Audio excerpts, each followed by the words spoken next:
ಇಂದಿನ ಧ್ಯಾನಕ್ಕೆ ಆಧಾರವಾಗಿ ವ್ಯಭಿಚಾರ ಮಾಡಬಾರದು ಎಂಬ ವಾಕ್ಯವನ್ನು ಧ್ಯಾನಿಸೋಣ. ನಾನು ಇಂಥ ಮಹಾ ದುಷ್ಕೃತ್ಯವನ್ನು ನಡೆಸಿ ದೇವರಿಗೆ ವಿರುದ್ಧವಾಗಿ ಹೇಗೆ ಪಾಪ ಮಾಡಲಿ?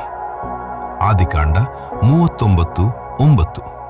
ಕ್ರಿಸ್ತನಲ್ಲಿ ಪ್ರಿಯರೇ, ಏಸು ಕ್ರಿಸ್ತನ ಅತಿ ಮಧುರವಾದ ನಾಮದಲ್ಲಿ ಪ್ರೀತಿಯ ವಂದನೆಗಳು.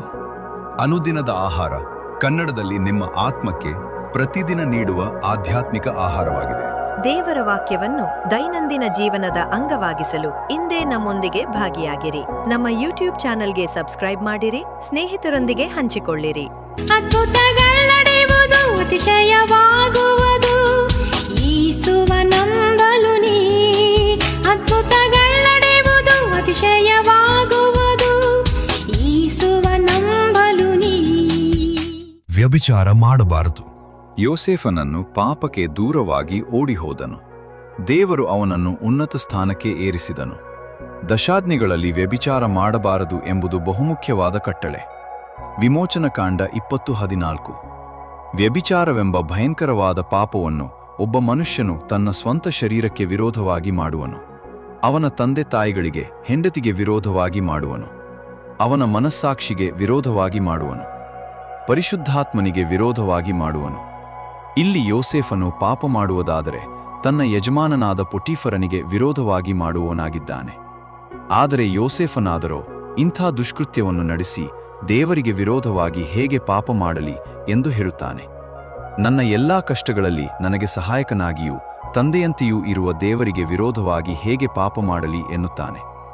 ಹಳೆಯ ಒಡಂಬಡಿಕೆಯಲ್ಲಿ ಜ್ಞಾನಿಯಾದ ಸೊಲೊಮೋನನು ಜ್ಞಾನೋಕ್ತಿಗಳು 6:32-33ರಲ್ಲಿ ವ್ಯಭಿಚಾರಿಯೋ ಬುದ್ಧಿಶೂನ್ಯನು, ಇಂಥ ಕಾರ್ಯವನ್ನು ಮಾಡುವವನು ತನ್ನನ್ನು ನಾಶಪಡಿಸಿಕೊಳ್ಳುವನು, ಅವನಿಗೆ ಗಾಯವೂ ಅವಮಾನವೂ ಆಗುವವು, ಅವನ ಕೆಟ್ಟ ಹೆಸರು ಎಂದಿಗೂ ಅಳಿಸಲ್ಪಡದು ಎಂದು ಸ್ಪಷ್ಟವಾಗಿ ಎಚ್ಚರಿಸುತ್ತಾನೆ.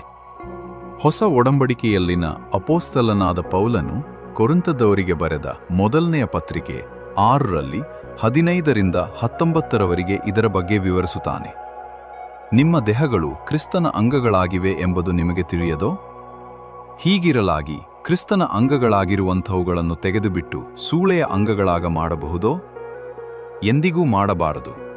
ಮತ್ತು ಜಾರತ್ವಕ್ಕೆ ದೂರವಾಗಿ ಓಡಿಹೋಗಿರಿ. ಮನುಷ್ಯರು ಮಾಡುವ ಇತರ ಪಾಪಕೃತ್ಯಗಳು ದೇಹಕ್ಕೆ ಹೊರಗಾಗಿವೆ, ಆದರೆ ಜಾರತ್ವ ಮಾಡುವವನು ತನ್ನ ದೇಹಕ್ಕೆ ಹಾನಿಕರವಾದ ಪಾಪವನ್ನು ಮಾಡುತ್ತಾನೆ. ದೇಹವರಿಂದ ದೊರಕಿ ನಿಮ್ಮೊಳಗೆ ನೆಲೆಗೊಂಡಿರುವ ಪವಿತ್ರಾತ್ಮನಿಗೆ ನಿಮ್ಮ ದೇಹವು ಗರ್ಭಗುಡಿಯಾಗಿದೆಂಬುದು ನಿಮಗೆ ತಿಳಿಯದೋ ಎಂದು ಸ್ಪಷ್ಟವಾಗಿ ಎಚ್ಚರಿಸುತ್ತಾನೆ. ದೇವಮಕ್ಕಳ ಶರೀರದಲ್ಲಿ ಪರಿಶುದ್ಧಾತ್ಮನು ತಂಗಿದ್ದು ಶರೀರವನ್ನು ತನ್ನ ಆಲಯವನ್ನಾಗಿ ಮಾಡಿಕೊಂಡಿದ್ದಾನೆ. ಆ ಶರೀರವನ್ನು ವ್ಯಭಿಚಾರಕ್ಕೆ ಒಡಂಬಡಿಸುವುದು ಹೇಗೆ? ಒಬ್ಬ ವಿಶ್ವಾಸಿಯೋ, ಒಬ್ಬ ದೇವಸೇವಕರೋ, ಕ್ರೈಸ್ತ ಸಹೋದರನೆನಿಸಿಕೊಂಡವನು ಆ ರೀತಿಯ ಪಾಪವನ್ನು ಮಾಡುವವನಾಗಿದ್ದರೆ ಅವನ ಸಹವಾಸ ಮಾಡಬಾರದು, ಅಂಥವನ ಸಂಗಡ ಊಟ ಮಾಡಲೂ ಬಾರದು ಎಂದು ಕೊರಿಂಥದವರಿಗೆ ಬರೆದ ಮೊದಲನೆಯ ಪತ್ರಿಕೆ 5:11ರಲ್ಲಿ ಬರೆಯುತ್ತಾನೆ. ನೆನಪಿಗೆ ಮತ್ತಾಯನು ಬರೆದ ಸುವಾರ್ತೆ 5:29. ನಿನ್ನ ಬಲಗಣ್ಣು ನಿನ್ನನ್ನು ಪಾಪದಲ್ಲಿ ಸಿಕ್ಕಿಸುವುದಾದರೆ ಅದನ್ನು ಕಿತ್ತು ಬಿಸಾಡಿಬಿಡು. ನಿನ್ನ ದೇಹವೆಲ್ಲ ನರಕದಲ್ಲಿ ಬೀಳುವುದಕ್ಕಿಂತ ಅವಯವಗಳಲ್ಲಿ ಒಂದು ಹೋಗುವುದು ನಿನಗೆ ಹಿತವಲ್ಲವೇ? ದೇವಮಕ್ಕಳೇ, ನಿಮ್ಮ ಮನಸ್ಸಿನಲ್ಲಿ ಕೂಡ ವ್ಯಭಿಚಾರ ಮಾಡಬಾರದು, ನಾನು ಪಾಪ ಮಾಡಬಾರದು ಎಂದು ಕರ್ತನ ಪಾದದಲ್ಲಿ ಕೂಗಿರಿ. ಆಗ ಕರ್ತನ ಕೃಪೆ ನಿಮ್ಮನ್ನು ಕಾಪಾಡುವುದು. ಆಮೆನ್. ಬೇಗನೆ ಮತ್ತೊಂದು ದೇವರ ವಾಕ್ಯದೊಂದಿಗೆ ಭೇಟಿಯಾಗೋಣ. ಅದ್ಭುತಗಳಡೆಯುವುದು ಅತಿಶಯವಾಗುವುದು ಯೇಸುವ ನಂಬಲು ನೀ. ಅದ್ಭುತಗಳಡೆಯುವುದು ಅತಿಶಯವಾಗುವುದು